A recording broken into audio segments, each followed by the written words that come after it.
there's some legitimate concerns that I think women can have in this conversation, or people can have without it being transphobic. And that's really the point I really wanted to make at the end of all this. Like, it becomes hard to have this conversation that just because somebody has a difference of opinion, you want to throw a phobia on somebody. No, motherfuckers ain't scared of that shit. Sorry.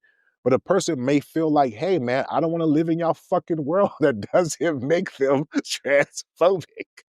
Right? Y'all gotta look up words, yo. Phobia has a fear on the back end. Now, if somehow people were fearful that women are going to be replaced by by trans women, okay, I can see your point, but that's not what's happening. You know what I'm saying? Because I think most women are pretty confident in their superpower, you know, even if they're not using it or choosing not to. So I think we got to be honest. Like, the real conversation is how much each side wants to give to each other to allow them to live their reality. One side already has history behind them in regards to their version of reality, right? And the other side want us to participate so that they could be more comfortable living theirs. I'm okay with meeting y'all some of the way, but it damn sure ain't gonna be halfway. Let's be clear. The numbers don't add up. The journey ain't the same. So I just feel like people just might have to take what they can get. You know what I'm saying? And we got to negotiate piece by piece. It ain't all gonna be. Oh, and one last thing I want to say too, right? Because I heard the speech that the brother gave, and he low-key was calling old girl manly. Like, I forgot the brother's name because he got mad that Jessica said what she said, and he was making a diatribe about how it could affect her because some woman got killed by a man who thought she was a trans woman, but she wasn't. She was really a woman who looked like a man. And then homeboy said, Jessica, he basically, and I said, oh my God, the level of shade. Good sir, okay? What Jessica did would not make us transphobic. But what you did might, though, for real, you was doing way too much, my guy, to try to make a fucking point. And that be the problem. Y'all don't have one. Y'all be bending over backwards. Can I say that?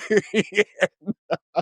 We said a lot of things on this, so, I don't see why not. So. Yeah, that's not the worst thing you said. You're okay. Yeah. Yeah, so. Go ahead, Esther. Save me for myself. So I'm going to say that I stand with Jess on this. You know why? Because I'm tired of the being considered transphobic and just because I value being a woman and stand on the fact that I am a woman. I don't need the word cis in front of it. You know why I don't need the word cis in front of it? Because I'm already a woman biologically. And for those who are not or who are biologically women who want to be trans men and still have birth, hey, that's your prerogative and you can call yourself a man. But when we get down to the rooty tooty of the goodies, you got a vajayjay. That's how you're able to have that baby. And biologically in the world, as in human nature, as a matter of fact, just nature in general, there's male and there's female. And one side can have baby, one side cannot, regardless of if you present yourself a certain way. And so you can present yourself as a male all day, but as long as you have the innards of a biological woman, then technically, yes, you are a woman having a baby, regardless of how your face looks. Now, I will call you what you want to call by your preferred pronoun, and I will identify you as the man that you want to be identified as, but your function, unless you take all that out and replace it with the built-in penis, according to surgery, apparently they take your uterus, invert it, sew it up and all that good stuff, something like that. Unless you have these surgeries and you no longer can have a baby, guess what? You're still a woman because you had all the function in the first place. I'm going to get a lot of hate on this, and I'm really not trying to be transphobic in any shape, way, or form, but I am so tired of being told that I'm the problem and people like Jess is the problem because we identify womanhood differently than the trans community. And this is no shade against the trans community in any shape, way, or form. So my thing is, you want us to be tolerant and say, hey, we only want equality. We only want inclusiveness. But then you fail to include us because you want to add extra stuff to us so that now we all got something in front of it. So you can't just say I'm a trans woman or a trans man. So now we got to be cis women because you can't just own up to being trans in front of it because ultimately it's like, well, but I'm a woman. That's what I identify with. Well, you know what? that's fine. You can identify as a woman, but you still have a uterus. Or if you don't have a uterus because you're actually a man who's cosplaying as a woman, then that's fine too. This is your prerogative. And stop trying to ask me and people like me to say, oh, you are a woman because you identify as woman. Hey, I respect your pronouns all day. I will stand with you. I will say equality, equality all day.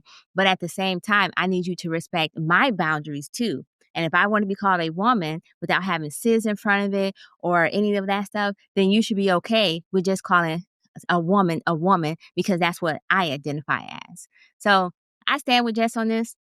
She went a little far on one of her videos that apparently was deleted because she viewed it as a delusion and and said that the only difference between a trans person, I'm glad she deleted, even though I'm throwing it back out there, the difference between a trans person and a mental insane person was a straitjacket. Now she went too far there, and I appreciate the fact that she deleted the video because I disagree with that concept. I disagree with what she was saying, but I understood where she was coming from because you know what? Before women can wear pants, if a woman was wearing pants, she was considered crazy.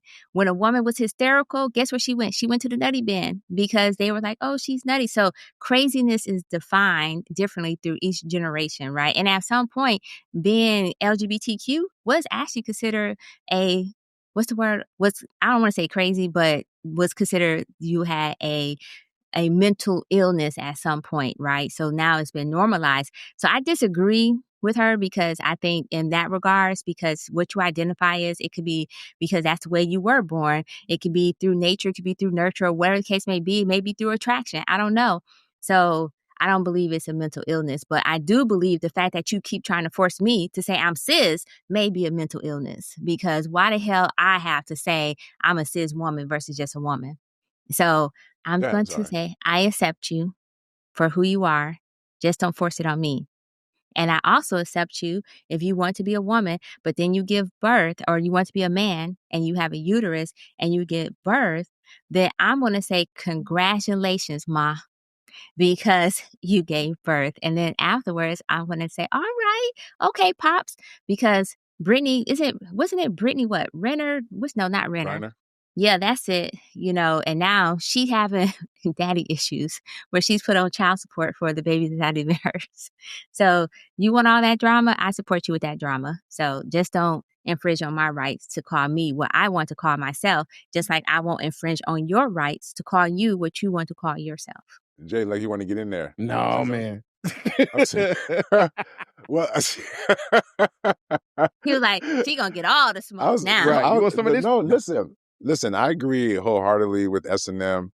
Because again, I think it really just depends on where you land for real, and more in practical application of life. We're not dealing with these things for real, right? So a lot of the times, it just depends on how we choose to address people, what we choose to acknowledge, and most people are decent.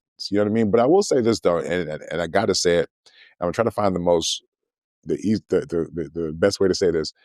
I can understand how some people may question the mental capacity of someone to believe they are something they have never had the experience of, especially if you try to quantify what that thing is externally. I'm gonna just leave it there. Because I've just never wondered, like a person who's never been a thing, how would you know what that thing feels like or is like if you've never? That's a riddle that I find myself still trying to answer. You get what I'm saying? I get that because the way my brain works, it's almost like Rachel Dolezal a little bit, right? It's like you think you know what this experience is, but how? And then if the only thing that you can do is approximate it through how you show up in the world, we'll call it cosplaying, but we don't like that when it's transracial. But anywho, so I just got questions in terms of how people who are not a thing can think they are a thing they've never been, and what basis are they basing that feeling off of? That's the thing I'm trying to. Maybe it's a question for another day. Maybe we'll have somebody who could tap into the show and provide that answer for us. But it is. But to your point, S&M, there was a period of time, and it wasn't that far off, where certain things were classified in a certain type of way when it came to mental health. And so, yes, things are being normalized. We're gonna give thoughts and prayers to everybody. Look, we all want everybody to be happy, live their best lives.